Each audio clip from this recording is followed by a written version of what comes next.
Bueno, bienvenidos a esta nueva clase del curso Prensa Tradicional y Liderazgos Populares. Hoy vamos a ver algo bastante distinto de lo que veníamos viendo porque es un tema, yo quise hacer una aproximación a esta cuestión que me parece muy importante en el contexto de lo que estamos viviendo con el avance de las derechas en el mundo. Algunos de ustedes preguntaban en el último intercambio de los chats que tuvimos justamente por este tema de la oleada derechista. Entonces, lo que había pensado para hoy era sobre la base de algunos textos que son ya estamos. Algunos textos que tienen que ver con este avance de las derechas en el mundo y en particular en Hungría y Polonia en la relación con los medios de comunicación, que son los textos de María Esperanza Casullo, el capítulo El populismo xenófobo, del libro ¿Por qué funciona el populismo? Weisbord, Silvio, ese por ahí lo podemos dejar para la vez que viene, porque tiene que ver sobre todo con Estados Unidos. The Elective Affinity Between Post-Truth Communication and Populist Politics. Y el libro de Enzo Traverso, Las nuevas caras de la derecha, que es una entrevista muy interesante que le hacen a Enzo Traverso, el historiador italiano. Todo lo cual nos va a permitir, creo yo, dar cuenta de esta situación que se está viviendo en el mundo con la oleada derechista y particularmente cómo los gobiernos de Hungría, Polonia y las derechas populistas se relacionan con los medios de comunicación.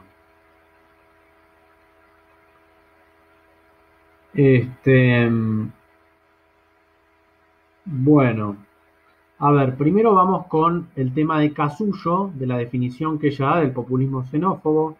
Después vamos con la definición de Traverso sobre el concepto de posfascismo y después vamos a enunciar algunas características que creemos que tienen la relación entre los gobiernos de Hungría y de Polonia con los medios de comunicación, también cómo fue un poco el proceso para que lleguen al poder.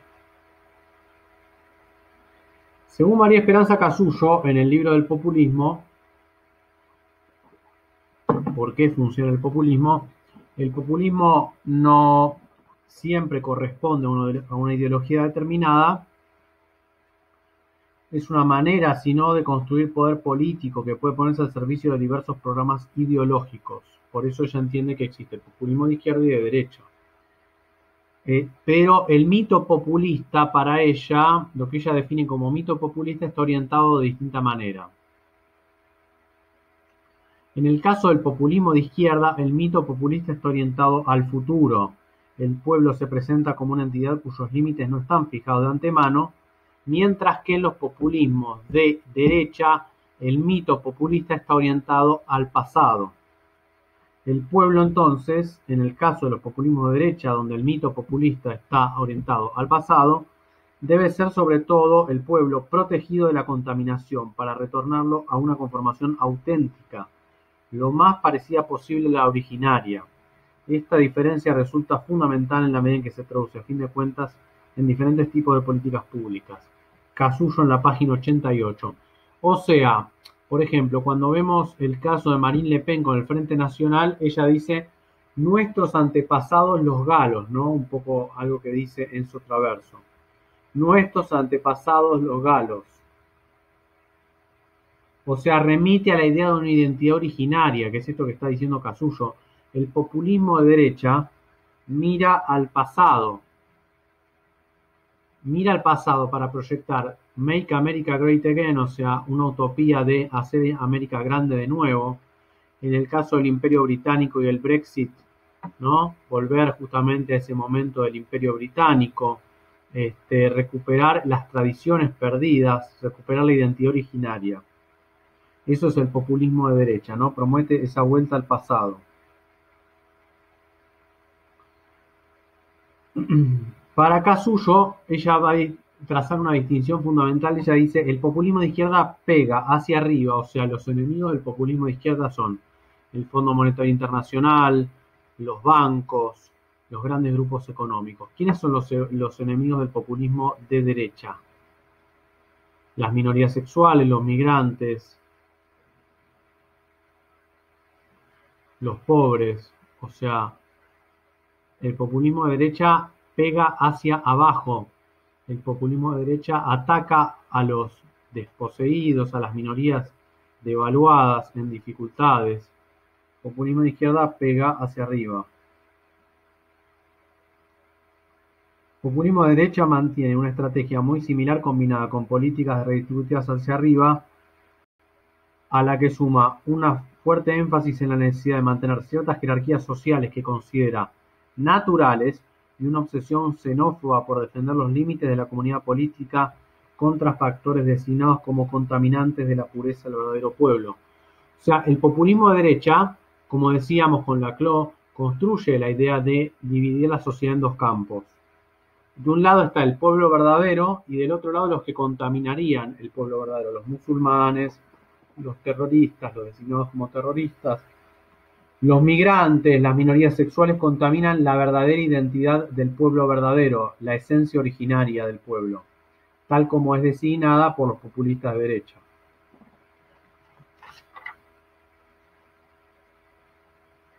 O sea, el populismo de derecha lo que propone no es tanto el mantenimiento del estado de bienestar, sino mantener un grado de bienestar para cierta clase y el sostén de las jerarquías sociales tradicionales, restaurar las jerarquías sociales tradicionales. O sea, mantener, por ejemplo, el bienestar de la clase obrera francesa, nativa. Por eso el tema del nativismo, la importancia de los nacidos en suelo francés, por ejemplo. Y la clase obrera migrante puede ser perjudicada. Lo importante es mantener un cierto grado de bienestar para una cierta clase a la cual que son enfrentados contra los que contaminarían al verdadero pueblo, ¿no? Bueno, esa es la definición, como decíamos, del populismo de derecha de María Esperanza Casullo. El populismo de derecha tiene una obsesión xenófoba, divide la sociedad en dos campos, considera hay una contaminación del verdadero pueblo del cual hay que defender. Esas son las características. Y también proyecta la visión al pasado, ¿no? De restablecer la identidad originaria del pueblo atacado. Y el populismo de izquierda tiene su proyección en el futuro. Traverso no va a hablar tanto de populismo, sino va a hablar más bien de posfascismo. En Las nuevas caras de la derecha, el intelectual italiano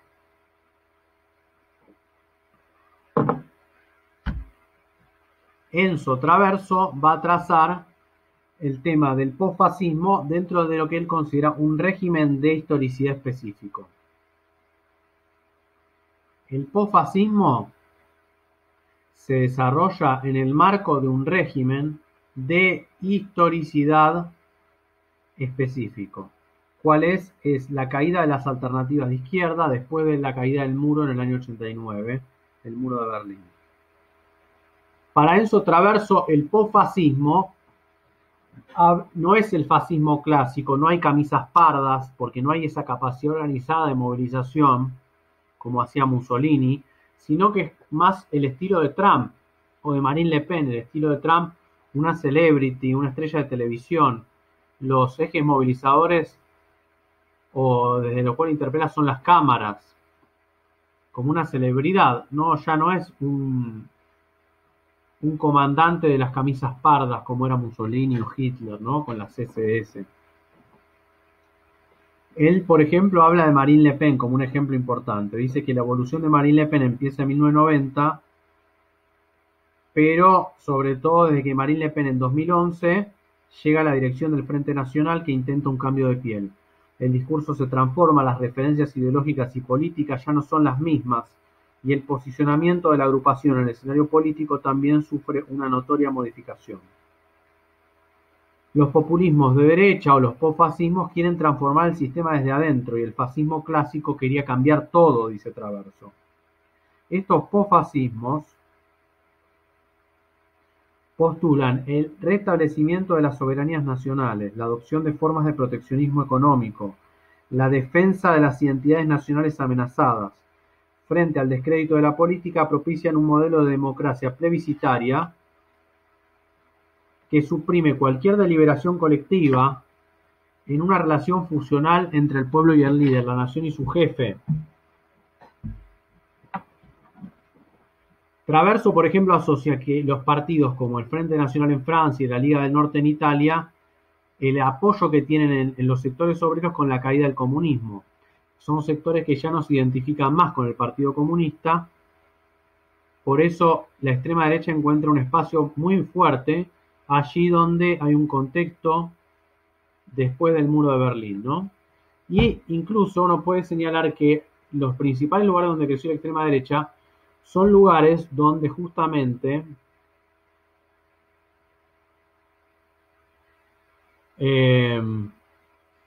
habían pertenecido de una forma u otra o a la Unión Soviética, ¿no? Habían sido eh, dominados después de la Segunda Guerra Mundial, ocupados por la Unión Soviética, el caso de Hungría y de Polonia, donde el rechazo a la izquierda es muy fuerte, ¿no? Bien, entonces decíamos, justamente ahí donde hay un rechazo muy fuerte a la izquierda por la experiencia soviética, crece el populismo de derecha de Hungría, de Polonia.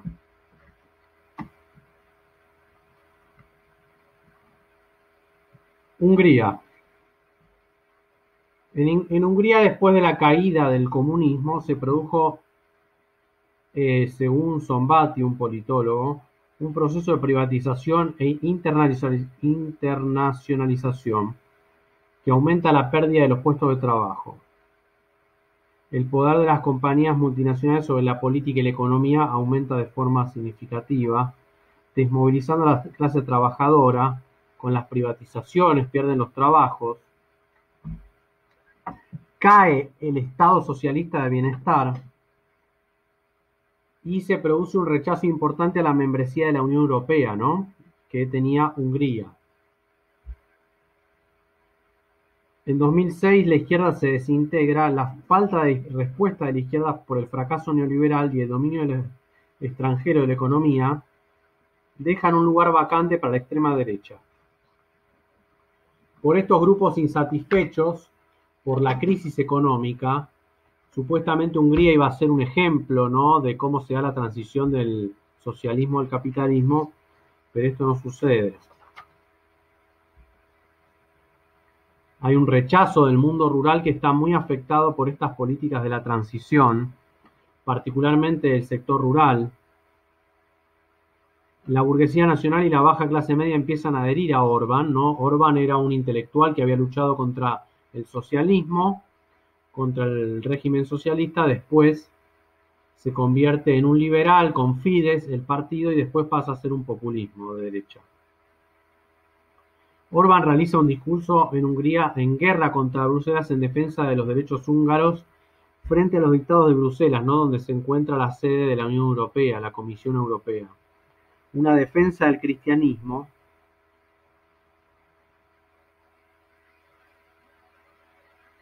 No, recordemos que, bueno, esto que decíamos, Fidesz, el partido de Orbán, fue fundado por jóvenes demócratas estudiantes que eran perseguidos por el Partido Comunista. El partido pasó del liberalismo al conservadurismo nacionalista en la medida en que se produjo la caída del comunismo en el país. Los fundadores eran perseguidos. Hay dos partidos de derecha, ¿no?, que se aliaron en el momento, Jobbik y Fidesz. En el ciclo electoral del 94 al 98, el partido de Orbán se va haciendo cada vez más de derecha y contra las élites. Orbán promete un discurso nacionalista para recuperar la economía de fuerzas externas que la habrían dominado en el marco de las privatizaciones del 89. Entonces, de esa forma, también dividiendo a la sociedad en dos campos, recordemos esto del populismo, Orbán se postula como un defensor de la soberanía húngara frente a los poderes extranjeros.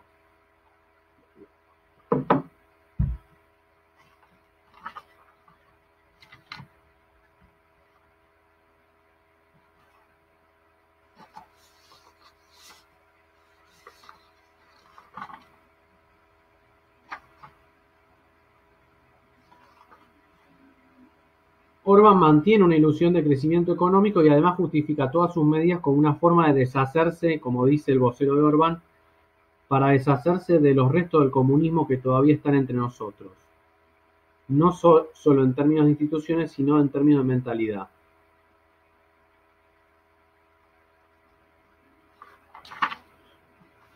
Orbán reemplaza el concepto de ciudadano por el de pueblo y establece esta guerra contra George Soros. George Soros es uno de los magnates más multimillonarios financistas de instituciones que defienden la democracia liberal, y Orbán dice, es nosotros o Soros, un gobierno de Soros que va a permitir el ingreso de los migrantes.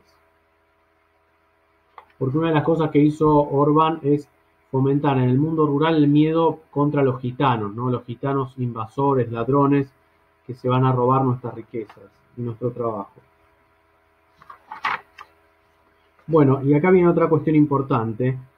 Orbán aprovecha la fragmentación de la oposición para reinar y también compra o logra obtener el apoyo de la mayoría de los medios de comunicación, excluyendo a la oposición del acceso a los mismos. Compra periódicos regionales y privados a través de empresarios amigos y blinda a los medios estatales para que no acceda a la oposición. Subordina a los medios, pone propagandistas y regulaciones para consolidar monopolios de medios favorables al gobierno. También hizo una manifestación en contra de la única estación de radio independiente y busca subordinar a la corte, ¿no? A través de los medios estatales y privados que le responden, difunde un mensaje contra los migrantes, nacionalista, y aunque la migración disminuyó últimamente, se encuentran representaciones en estos medios sobre la amenaza migratoria y postulan a Orbán como un defensor de los valores húngaros amenazados por la decadencia occidental. Bueno, también ataca a las organizaciones no gubernamentales, la Universidad Central Europea con sede en Budapest, que termina cerrada, ¿no? Porque era una institución crítica del poder del Estado, y esta guerra contra Soros asocia a Soros con la entrada de migrantes y refugiados, especialmente de aquellos países musulmanes, como que representarían un ataque a la cultura cristiana del país.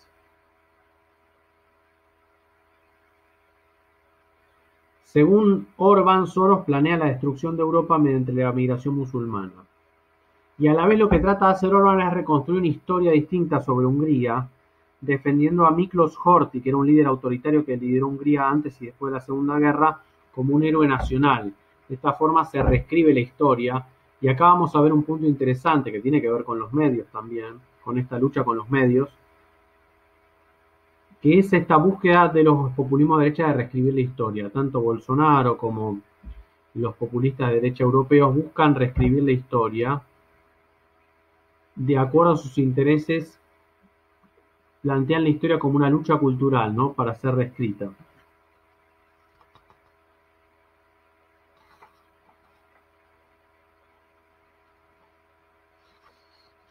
Entonces, lo que decía Orbán en una de sus últimas campañas era, podemos tener un gobierno nacional en cuyo caso no nos transformaremos en un país migrante, o la gente de Soros, George Soros el multimillonario, puede formar un gobierno, en cuyo caso Hungría se convertiría en un país migrante.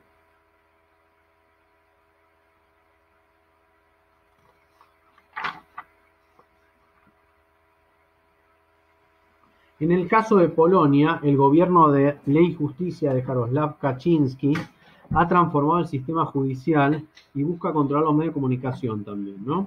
Un poco como hacía el populismo clásico en América Latina, ¿no? Buscando comprar los principales medios de comunicación para usarlos para difundir un mensaje de propagandístico. El gobierno de Jarosław Kaczyński en Ley y Justicia de Polonia pretende desvincular a los polacos de lo sucedido durante el Holocausto, ¿no? También aparece esa pretensión de reescribir la historia. También aparece la promesa de restaurar los valores tradicionales en el interior del país, donde se desconfía del proceso globalizador europeo. El apoyo más fuerte de Kaczyński, de Ley y Justicia, está en el interior del país, donde están los católicos que viven sobre todo en las granjas, en el campo, ¿no?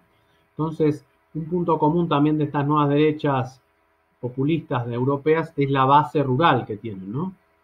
Incluso uno podría establecer el paralelismo con Donald Trump también, que el interior rural conservador de Estados Unidos, lo vamos a ver la vez que viene, también es una base de apoyo de Trump. Es una derecha con políticas sociales y estado de bienestar, ¿no? Donde baja la edad de las jubilaciones, por ejemplo. El periódico que hace más propaganda, uno de los principales es Gazeta Polska, es un periódico de la derecha oficialista. Y Kaczynski también es aliado de Tadeusz Radzicki, que es un sacerdote católico poderoso que fundó un imperio de medios que incluye a Radio Maria, que fue, bueno, tiene acusaciones de antisemitismo por distintos grupos, ¿no? Kaczynski entonces es aliado de Tadeusz Radzicki, que es un sacerdote católico, que fundó un imperio de medios, que incluye a Radio Maria. Ahora, en el caso de Ley y Justicia en Polonia aparece una contradicción, porque por un lado desde la propaganda necesitan una retórica anti-inmigrante, ¿no? Pero por otra parte necesitan mano de obra migrante, por ejemplo, en la ciudad de Lodz, que es históricamente plural de muchas culturas, ganó una alcaldesa que promovió contra Ley y Justicia en la última elección una Polonia abierta contraria al contexto nacional, ¿no? Entonces también estas situaciones, esta división de la sociedad en dos campos que opone a los migrantes y al pueblo verdadero que estaría siendo contaminado por la migración tiene sus límites. Entonces lo que vemos en estos dos países, podríamos sumar otros populismos de derecha, pero no tenemos tiempo ni posibilidades, es la compra a través de presiones de los medios principales para subordinarnos a un discurso monolítico, donde la estrategia de comprar los medios también obedece a esta idea de dividir a la sociedad en dos campos y pegar para abajo, ¿no? Como diría María Esperanza Casullo, el populismo de derecha pega para abajo, pega a los migrantes, pega a las minorías sexuales, defiende las tradiciones católicas tradicionales, la familia tradicional, los roles de género tradicionales. Para mantener, justamente, exaltar esa división de la sociedad en dos campos, para mantener a la base unificada, ¿no? Esto hace recordar un poco a los populismos clásicos, en el primer peronismo, si pensamos, o el borguismo, extrapolando un poco, pero también tenían esta estrategia de crear esta división de la sociedad en dos campos y buscar que los medios, comprar los medios para hacerlos adherir a su relato gubernamental para mantener esa base unificada y hacer la propaganda y exaltación de la figura del gobierno centrada sobre todo en el líder carismático, en esta democracia plebiscitaria, ¿no? Entonces encontramos ahí algunos paralelismos que es interesante explorar y bueno, espero que podamos seguir debatiendo sobre estos temas. Espero que la clase les haya servido justamente para incursionar en estas problemáticas. La próxima clase vamos a ver el fenómeno de Trump, un fenómeno bien interesante para aquellos que queremos entender la relación entre el populismo de derecha y los medios de comunicación, para seguir profundizando en esta cuestión. Y bueno, nos seguimos comunicando a través de las preguntas, inquietudes que quieran presentar. Gracias.